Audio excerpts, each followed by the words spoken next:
भारत पाकिस्तान के विभाजन ने न जाने कितने भारतीयों की जिंदगियां छीन ली। इन सब के बीच एक 10 साल का लड़का अपने मजबूर पिता और गर्भवती माँ के साथ गांव से दिल्ली आया। रहने को घर नहीं, खाने को रोटी नहीं, बस एक उम्मीद थी कि सरकार के द्वारा उपलब्ध करवाया गया फ्री कैंप, जहां पर जितनी जगह नहीं थी उससे ज्यादा शरणार्थी थे। सबके सब लाचार और मजबूर। इसी कैंप में मनोज कुमार के भाई का जन्म हुआ, जिसका नाम कुकू रखा गया। लेकिन वह काफी कमजोर और बीमार था। अच्छे खान पान के अभाव में माँ भी कुपोषित थी। उनका भी स्वास्थ्य चिंतनीय था। ऐसे में मनोज कुमार के पिता के पास बस एक ही रास्ता था, सरकारी अस्पताल।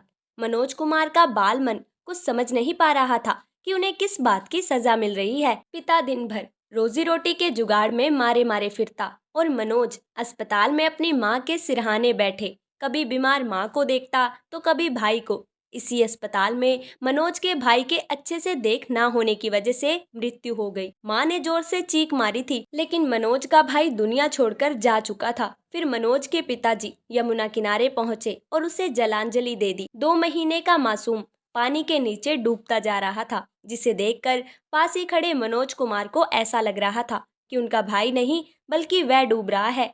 इसके जीवन के अगले कुछ और महीने दिल्ली के विजयनगर स्थित उसी रिफ्यूजी कैंप में बीते। मनोज कुमार के पिता अबोटाबाद में स्थित किसी फैक्ट्री में अच्छे पद पर कार्यरत थे। उनको अनुभव का फायदा मिला और दिल्ली में इन्हें सुपरवाइजर के तौर पर काम मिल गया। इसके बाद उनकी फैमिली दिल्ली में स्थित राजेंद्र नगर में जाकर बस गई। इसी दौरान मनोज कुमार की छोटी बहन ललिता और राजीव का जन्म हुआ। मनोज धीरे धीरे बड़े होते गए और इसी दौरान उन्होंने दिलीप कुमार साहब की साल 1947 में आई जनून फिल्म देखी। इस फिल्म के अंत में दिलीप कुमार की मृत्यु हो जाती है। इसके कुछ महीने के बाद मुकेश कुमार ने दिलीप कुमार साहब की एक अन्य फिल्म साल 1948 की शहीद देखी। इस फिल्म में भी दिलीप कुमार की मृत्यु हो जाती है। उन दिनों मनोज कुमार 12-13 साल के रहे होंगे।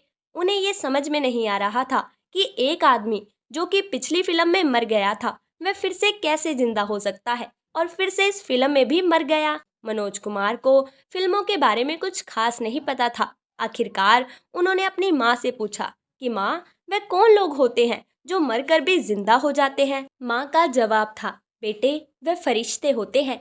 इसी वाक्य ने मनोज कुमार की जिंदगी बदल दी और उन्होंने ठान लिया कि उन्हें भी एक फरिश्ता बनना है। इस तरह से मनोज कुमार का फिल्में देखने का सिलसिला चल निकला और इसी दौरान उन्होंने दिलीप कुमार की एक अन्य फिल्म साल 1948 की शबनम देखी। इस फिल्म में दिलीप कुमार के किरदार का नाम मनोज कुमार था। इस नाम से मनोज कुमार काफी प्रभावित हुए और उन्होंने ठान लिया कि भविष्य में फरिश्ता बनेंगे तो अपना नाम हरि कृष्ण गिरी गोस्वामी से बदलकर मनोज कुमार ही रखेंगे। फिर मनोज कुमार स्कूलिंग पूरी करके कॉलेज तक जा पहुंचे। मनोज ने पढ़ाई के अलावा खेलकूद और रंगमंच में भी भाग लेना शुरू किया। मनोज कुमार खेलकूद में काफी अच्छे थे। इन्हीं दिनों मनोज के जीवन में उनकी प्रेमिका शशि गोस्वामी भी आई, जिनके साथ मनोज कुमार का घूमना फिरना और सिनेमा देखना खूब हुआ। अभी कॉलेज खत्म हुआ था कि मनोज कुमार की जिंदगी ने करवट बदली और उनकी मुलाकात अपनी फूफी के बेटे लेखराज भाकरी से हुई, जो कि फिल्मों में ही सक्रिय हैं तथा अपनी फिल्म तांगेवाली के प्रीमियर के लिए दिल्ली आए हुए थे। उन्होंने युवा मनोज को देखा और कहा, अरे, तू तो हीरो लगता है।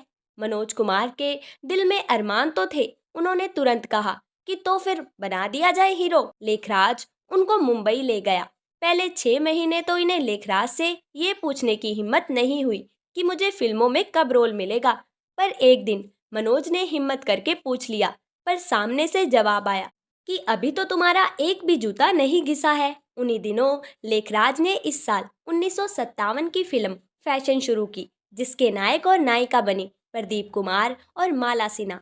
इस फिल्म में मनोज को एक बूढ़े भिखारी का छोटा सा रोल मिला। इसके बाद लेखराज ने अपनी अगली फिल्मों सहारा और चांदनी में मनोज कुमार को छोटे छोटे रोल दिए। फिर इन्हें मुख्य नायक के तौर पर पहली फिल्म मिली, कांच की गुड़िया।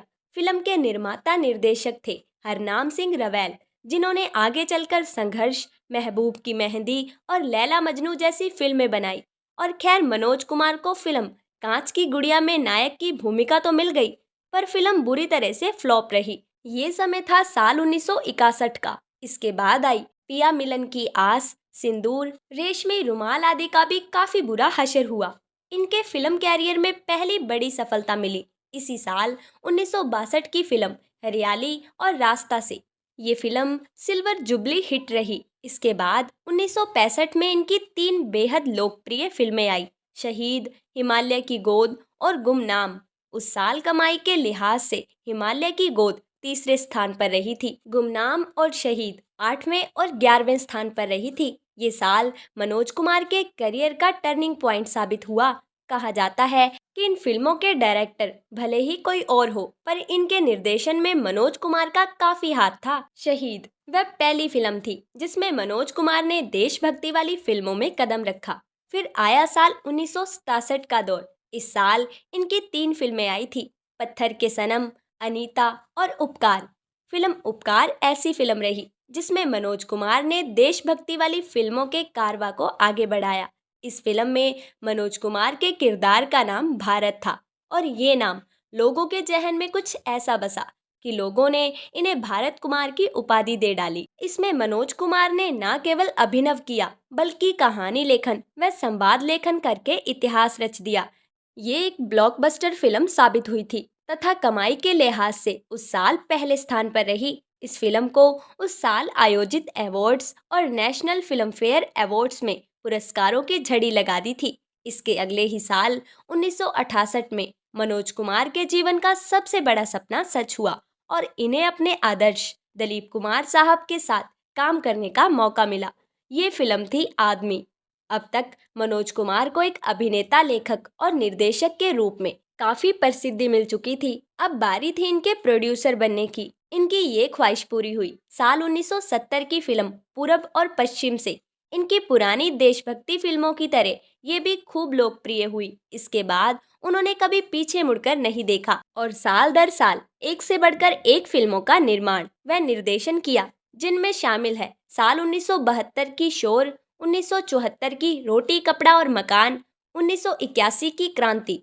इस दौरान मनोज कुमार में अन्य निर्माता निर्देशकों के साथ भी काम करना जारी रखा और बेईमान सन्यासी तथा 10 नंबरी जैसी कामयाब फिल्मों में काम किया। 80 का दशक आते आते इनकी उम्र ढलने लगी। पारिवारिक जीवन की बात करें तो इनकी शादी अपने कॉलेज के दिनों प्रेमिका शशि गोस्वामी से हुई। इनके दो बेटे हैं, विशाल और कुणाल गोस्वामी। इनमें से विशाल ने गायक और कुणाल ने अभिनेता बनने की कोशिश की, पर दोनों ही अपने करियर बनाने में असफल रहे। फिल्म अभिनेता के तौर पर मनोज कुमार की अंतिम फिल्म रही 1995 की मैदान जंग और निर्देशक के तौर पर उन्होंने अंतिम फिल्म बनाई साल 1999 की जय हिंद। 24 जुलाई 1937 को जन्मे मनोज कुमार की 88 वर्ष की आयु में इसी साल यानी कि 4 अप्रैल को मृत्यु हो गई। ये थी मनोज कुमार साहब के जीवन पर हमारी एक विशेष प्रस्तुति। उम्मीद करते हैं आपको ये वीडियो बेहद पसंद आई होगी। अगर आप अपने किसी अन्य पसंदीदा अभिनेता या अभिनेत्री की दिलचस्प वीडियो देखना चाहते हैं तो हमें कमेंट करके अवश्य बताएं और आप हमारे चैनल को भी सब्सक्राइब कर लीजिए। धन्यवाद।